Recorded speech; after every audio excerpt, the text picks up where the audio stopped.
இறையேசுவில் பிரியமான சகோதர சகோதரிகளே, நமது ஆண்டவர் இயேசு கிறிஸ்துவுடைய திருப்பெயரால் உங்களுக்கும் உங்கள் குடும்பத்தில் இருக்கிற அனைவருக்கும் அன்பும் சமாதானமும் மகிழ்ச்சியும் உண்டாவதாக. அன்புமிக்கவர்களே, தாயாம் திரு அவை ஆகஸ்ட் மாதம் 22ஆம் தேதி அரசியான புனித கன்னிமரியாவினுடைய நினைவு நாளைத்தான் கொண்டாடுகிறது. அன்புமிக்கவர்களே, ஆகஸ்ட் மாதம் 15ஆம் தேதி தான் அன்னையினுடைய விண்ணேற்பு பெருவிழாவை நம்ம கொண்டாடணும். அதற்கு பிறகு சில நாட்களிலேயே அரசியான புனித கன்னிமரியாளுடைய இந்த நினைவு நாளை கொண்டாடுகிறோம். எப்படி ஃபாதர் அன்னை மரியாள் அரசியாக இருக்க முடியும், விண்ணக மன்னக அரசியாக இருக்க முடியும் அப்படி என்று நமக்கே பலருக்கு இந்த கேள்வி எழலாம். அல்லது நம்முடைய பிரிவினை சகோதரர்கள் இந்த ஒரு கேள்வியை நம்ம கிட்ட எழுப்பலாம். அவர் ஒரு சாதாரண பெண்மணி தானே, அவருடைய தாய் தந்தையர்கள் அரச குடும்பத்துல பிறக்காதவர்கள் தானே, திடீரென்று இவர் எப்படி ஒரு அரசியாக, அதுவும் விண்ணக மன்னக அரசியாக உயர்த்தப்படலாம் அப்படி என்கிற அற்புதமான ஒரு கேள்வியை நம்ம கிட்ட கேட்கலாம். அன்புமிக்கவர்களே, விவிலிய பின்னணி என்று இந்த விழாவிற்கு நம்ம பார்த்தோம் என்றால் லூக்கா நற்செய்தி 1வது அதிகாரத்திலேயே நம்ம பார்க்கிறோம். மங்கள வார்த்தையின் போது கபிரியேல் தூதர் அன்னை மரியாளிடத்துல சொன்ன வார்த்தைகள் என்ன? 1வது அதிகாரத்துல 32வது திருவசனம் 33வது திருவசனத்துல இப்படியாக கொடுக்கப்பட்டிருக்கிறது. அவர் பெரியவராக இருப்பார், உன்னத கடவுளின் மகன் என்று அழைக்கப்படுவார். அவருடைய தந்தை தாவீதினுடைய அரியணையை ஆண்டவராகிய கடவுள் அவருக்கு அளிப்பார். அதற்கு பிறகு வருகிற வசனங்களில் அவர் யாக்கோபின் குடும்பத்தின் மீது என்றென்றும் ஆட்சி செலுத்துவார், அவருடைய ஆட்சிக்கு முடிவே இராது அப்படி என்கிற வார்த்தைகளை தான் நம்ம நற்செய்தியிலேயே நம்ம வாசிக்கிறோம். அதற்கு பிறகு 2வது மிக முக்கியமான ஒரு விவிலிய பின்புலமாக நம்ம பார்ப்பது திருவெளிப்பாட்டு புத்தகத்துல 12வது அதிகாரத்துல கொடுக்கப்பட்டிருக்கிற வசனங்கள்.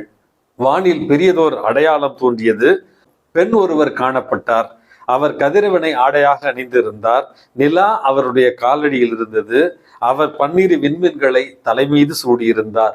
அன்புமிக்கவர்களே, விவிலியத்துல இவ்வளவு பேரழகியாக அல்லது 12 விண்மீன்களை முடியாக சூடி நிலவை அழகென்று சொல்லுகிறோம், அந்த நிலவு அவருடைய காலடியில் கிடக்கிறது என்று சொல்லுகிற அளவுக்கு ஒரு பெண்ணை விவிலியத்தில் அப்படி உயர்த்தி நம்ம வாசிக்கிறோம் என்றால் அன்னை மரியாளைத்தான். எருசலேமை ரோம் நகரை என்று கூட அதை திருவெளிப்பாட்டு புத்தகத்துல விவிலிய அறிஞர்கள் சொல்லுவார்கள். ஆனால் திருத்துதர் யோவானுக்கு கொடுக்கப்பட்ட அந்த காட்சியில இப்படிப்பட்ட ஒரு காட்சி நிச்சயமாக அன்னை மரியாளுக்கு இறைவன் கொடுத்த தனி பெரும் பேறு பலன்களை கொண்டதே என்பதை இன்றைக்கு நம்ம புரிந்து கொள்ள வேண்டும். அன்புமிக்கவர்களே, ஆண்டவராகிய இயேசு கிறிஸ்து நம்முடைய மீட்பராக இருந்தால், ஆண்டவராகிய இயேசு கிறிஸ்து நம்முடைய அரசராக இருந்தால், அந்த மீட்பரின் அந்த அரசரின் தாயாகிய அன்னை மரியாளும் அரசியை என்பதைத்தான் இன்றைக்கு நம்ம முதல் செய்தியாக புரிந்து கொள்ள வேண்டும். இந்த விழாவானது கத்தோலிக்க திரு அவையில 3வது 4வது நூற்றாண்டிலிருந்து நினைவாக கொண்டாடப்பட்டு கொண்டு வருகிற ஒரு விழாவாகத்தான் நம்ம திருச்சபையுடைய வரலாற்றில் நம்ம பார்க்கிறோம்.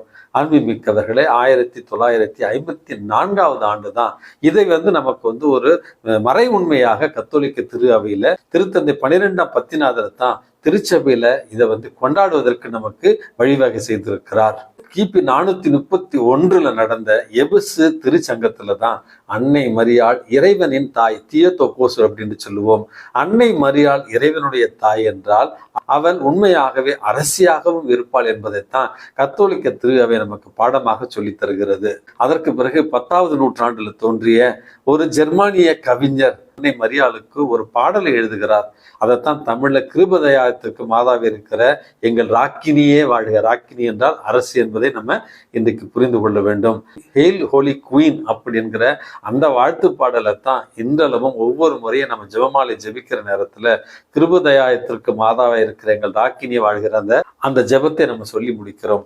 அதற்கு பிறகு 16வது 17வது நூற்றாண்டுல வேளாங்கண்ணியில, நாகப்பட்டினத்தில் இருக்கிற வேளாங்கண்ணியில அன்னை மரியாள் தோன்றிய பொழுது தன்னை விண்ணக மன்னக அரசியாகத்தான் அறிமுகப்படுத்தி இருக்கிறார் என்பதும் வரலாற்று உண்மை. அதற்கு பிறகு பெல்ஜியம் தேசத்துல அன்னை மரியாள் ஒரு காட்சியில தோன்றிய பொழுது அந்த பெல்ஜியம் தேசத்துல அன்னை மரியாள் சொன்ன வார்த்தைகள், நாமே இறைவனின் தாய், விண்ணக மன்னக அரசி என்று தன்னை அறிமுகப்படுத்தி இருக்கிறார். இந்த மறை உண்மையைத்தான் திருத்தந்தை 12ஆம் பத்திநாதர் அவர்கள் விண்ணக அரசிக்கு, அதாவது ஆத் சேலி ரெஜினம் என்கிற ஒரு சுற்றுமடல் வழியாக நமக்கு தெளிவாக விவரித்திருக்கிறார். அரசியான புனித கன்னி மரியாளுடைய விழாவை கொண்டாடுவதற்காகவும் நமக்கு பணித்திருக்கிறார். இந்த விழா நமக்கு கற்றுத்தருகிற பாடம் என்ன என்பதை நம்ம இன்றைக்கு புரிந்து கொள்ள வேண்டும். அன்னை மரியாள் ஒரு சாதாரண மனித பிறவியாக இருந்தாலும் கடவுளுடைய தனிப்பெரும் கருணையால் தேர்ந்தெடுக்கப்படுகிறார். நமது ஆண்டவர் இயேசு கிறிஸ்துவை அந்த அன்னையினுடைய மாசற்ற திருவயிற்றில ஆண்டவர் பெற்றெடுப்பதற்காக அன்னை மரியாளை தேர்ந்தெடுக்கிறார். இறைவனுடைய அழைப்பை ஏற்று ஆமேன் என்கிற கீழ்ப்படிதலாலும் தன்னுடைய வாழ்வை இறைவனுக்கு உகந்த ஒரு வாழ்வாக வாழ்ந்ததாலும் தான் அன்னை மரியாளுக்கு இப்படிப்பட்ட பேறு பலன்களை இறைவன் கொடுத்திருக்கிறார். தனி பெரும் கருணையால் அவரை பாதுகாத்திருக்கிறார். தனி பெரும் கருணையால் அன்னை மரியாளை விண்ணக மன்னக அரசியாக உயர்த்தி இருக்கிறார். தனி பெரும் கருணையால அன்னை மரியாளை உடலோடும் ஆன்மாவோடும் விண்ணகத்திற்கு எடுத்து சென்றிருக்கிறார் என்கிற இந்த உண்மைகளை நம்மால் புரிந்து கொள்ள முடிகிறது. அப்படி என்றால் இறைவனால் அழைக்கப்பட்டிருக்கிற நீங்களும் நானும் அன்னை மரியாளை போலத்தான் புனிதத்திலும் உண்மையான சீடத்துவத்திலும் வாழ அழைக்கப்பட்டிருக்கிறோம். அன்னை மரியாளுக்கு இருந்த அந்த விசுவாசம், அன்னை மரியாளுக்கு இருந்த அந்த கீழ்ப்படிதல், அன்னை மரியாளுக்கு இருந்த அந்த பிறரன்பின் தாகம் உங்களுக்கும் எனக்கும் இருந்தால் இறைவன் நம்மையும் உயர்த்துவார் என்கிற முதல் செய்தியை இன்றைக்கு நம்ம இந்த விழாவில் புரிந்து கொள்ள வேண்டும்.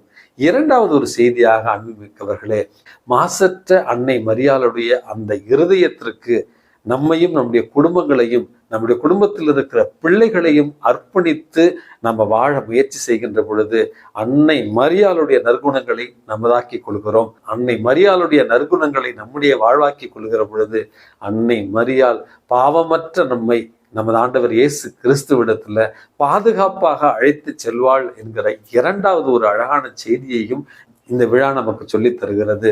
அரசியான புனித கன்னி மரியாளுடைய இந்த விழாவில் ஒவ்வொரு குடும்பத்திலும் சிரத்தை எடுத்து தனிப்பட்ட முறையில நம்மையும் நம்முடைய குடும்பத்தையும் அன்னை மரியாளுடைய மாசற்ற இருதயத்திற்கு ஒப்பு கொடுக்க முயற்சி செய்வோம்.